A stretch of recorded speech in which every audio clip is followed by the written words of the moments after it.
السلام عليكم ورحمة الله وبركاته. الشما harka fuuni warroonni amantaa biraa jalattis argamtan hordoftoota fi kabajamtoota keenya baga nuuf jiraattan jirranullee alhamdulillah isiniin jedha. Baga jiraattan yeroo kana nuuf geettani maal qabattee dhuftee yoo jettani obboleeyyan kan koo wanni ani qabadde dhufe waa'ee ballooti. Dhugaa rabbii san dubbachuu fi viidiyoo kalee gadhiifamee fi kaadha gadhiifame illee argitanii natti fakkaate yoo arguullee dhabdanii obboleeyyan kan koo dhugaa rabbii hedduu takka namni magaalaa Yemanii keessatti wal miidhu jirallee warra rakkisu jirallee hedduu takka garaa nama nyaataa yaa rabbii kiyya gizee ammaa kan dhalee fi kan dhaliin illee deemee waa ofiillee nama rakkisuu malee nama harkaa waa nyaachuu malee faayidaa dhabeetiin jiraan isiniin jedha. Mucatti asiin dura Saayidii fi Saayidii fi Abdii fi Mustashfaa irraa baasan natti fakkaate deettee akkasuma Mustafaa bira teetteeti kaatee amma mana balloo jirti. Balloon narraa bahii jedhanii ture. Narraa bahiidhaan viidiyoo lama argee narraa bahiisa. Garuu mucayyoo waan goote shamisa isaa jechuudha qamisa inni uffatu fuutee ziirii irra daladdee itti darbite itti darbite inni ammoo waan itti godhanii egaa waan itti godhan ta'e waa akka inni waan san jaalatu godhanii itti godhan waan ta'eef kunoo waan hin jirre keessa jira. Qabeenyallee maallaqallee kan qara suuqarraa qabu baqqaalatti kenna saanatti fakkaate achi qabu fuudhee sittiin kenna jedheeni amma baqqaalaarraa waa fidee ijoollee laalee maalii laalee deebaa jedheeni viidiyoo san keessatti.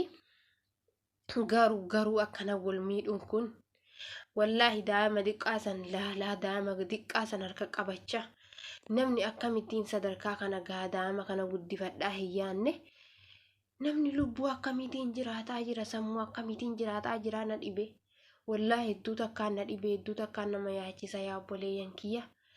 Namni lafaa dhufaan kun ijoolleen diriqoon tuni waan hin taane kana daladde maallaqumaaf jecha waan akkana kana dalagan isiin garuu akkanaan isatti hin dhandhe akkanaan hin dhandhe abdii xaxamaa ka rabbi isa xaxe kamaatii ofiis wallaale ka haadha manaa ofii wallaale waan kana gorsee itti ergechuudha. Itti ergee lamuu hammaa mallee yoo seenu akka si gaafatu malee hin seenne anatu godha jedhee namichi kun dura gizee ramadaanni dhufe nama qabatee dhaqee balloo kana araarfatee amma akkamittiin akkasitti itti deebi'e nama dhibachuudha nama dhiba wallaahi nama dhiba. Yaa obboleeyyan kiyya yaa maqaan isaa Ibraahim nama hedduu gargaaraa ture balloon nama hedduu bira dhaabbachaa ture nama hedduudhaaf ilmaan ofii dhiisee haadha manaa ofii dhiisee maqaa namaa kanaatiif haadha manaa ofiitiin wallabe deebi'ee maatii ofii keessa jiraachuu jira namaaf jecha maatii ofii gadhiisee wallaahi hedduu takkaan garaana nyaate yaa obboleeyyan kiyya namaaf jecha osoo fiigu rakkoon meeqa isarra geette rakkoo san keessaallee bahee osoo nama bira dhaabbatu yeroo kana ga'e yaa bahaar ati si bira dhaabbatee siif jecha waa meeqa bira gahee waa meeqa bira dhaqee waa meeqa dhaqqabee jira.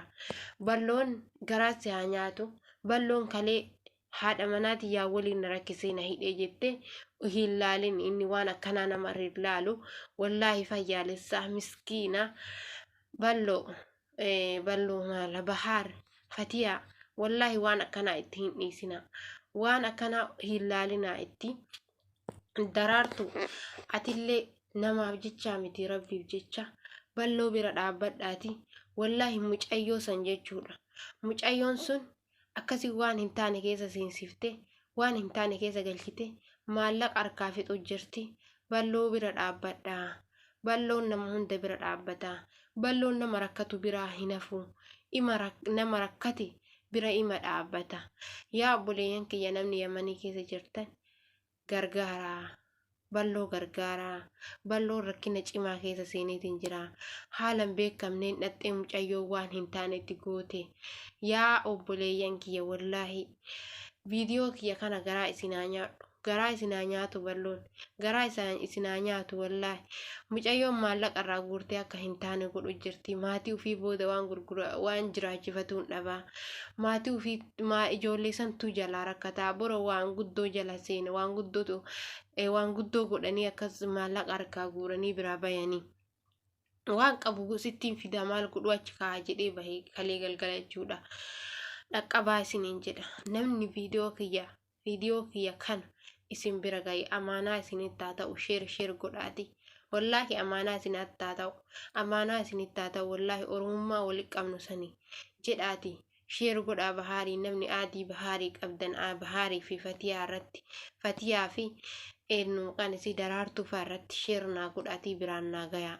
Akkasuma akka sagalee taanuuf balloon akka sagalee taanuuf namni hundinuu itti barreessee garaa jalaan ebaloon bira dhaabbadhu ebaluu rakkatee jira ebaluun bira dhaqee viidiyoo nuu marii ebaluun bira akkas ta'e jettanii yeroo hedduu itti barreessu jirtanii rabbii keessanii jedhaati sheer godhaati bahaariin fa biraan naa ga'a nama isa dhaqqabuu danda'u biraan naa ga'a yaa obboleeyyan kiyya maali yoo jettan balloon hedduu takkaan garaana nyaate gara hin beekamne nyaatamu jira ijoollee isaa jalaa fuudhanii booda akka malee godhanii booda yoo ubbara ijoollee ofii akka malee jaalataa ani hin jaaladha jedhe daamatana wallaa waan garaa nama nyaataa mucayyoo xiqqoo sanii fi guddoo san jechuudha ani baluun ni jaaladha bar abuyyasimi yuutuba lama qaba jedheeni yuutuba lamaan qaba tokko balloodha tokko abuyyasimi ni jaaladha bariisii tana jedhe wallaahi billaa garaan nama qada yaa obboleeyyan kan koo sheerii godhaatii biraan nagaa namni viidiyoo kiyya kana dhageettan namni magaalaa Yamanii keessa jirtan akka balloo biraan